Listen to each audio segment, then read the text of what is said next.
কেমন আছেন সবাই? ঘরোয়া রান্নাঘরে সবাইকে স্বাগতম। আজকে আমি রান্না করে দেখাবো পালং শাক দিয়ে শিং মাছের ঝোল।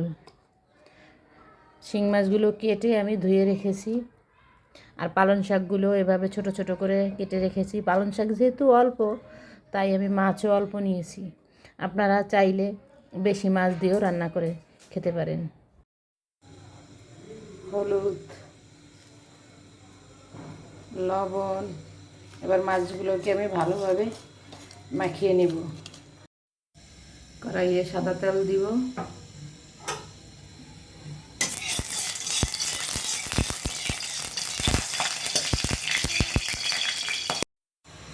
মাছগুলোকে দিয়ে দেব।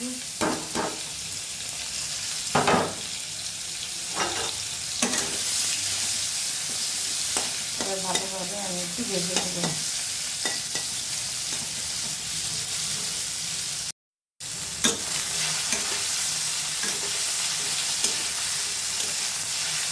এবার মাছের মধ্যে কিছু কাঁচামরিচ ভেজে দেব।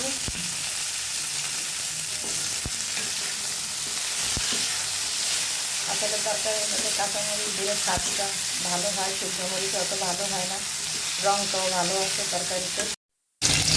মাছটা ভাজা হয়ে গেছে, এবার তুলে নেব। দেখেন মরিচটাও খুব সুন্দর ভাজা হয়ে গেছে, এবং এই মরিচটা আমি পাটায় বেটে নেব। মাছটা তুলে নেব।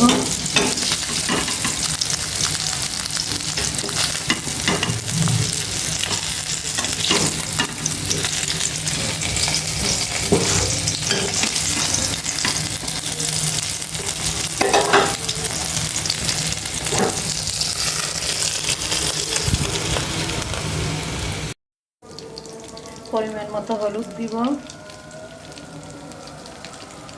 পরিমাণ মতো লবণ দিব, সামান্য পরিমাণ পানি দিয়ে কষিয়ে নেব।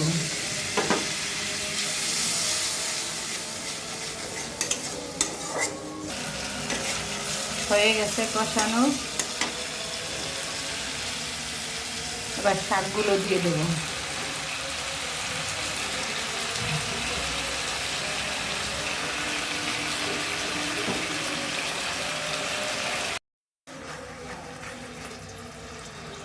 শাকগুলোকে ভালো মতো কষিয়ে নেব। এই শাকের মধ্যে আর কোনো পানি দেব না।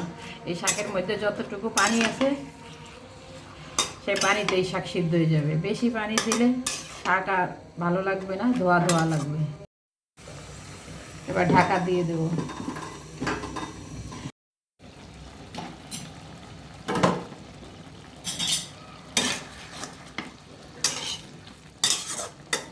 শাক সিদ্ধ হয়ে গেছে, এবার শাকটা আমি নামিয়ে নেব।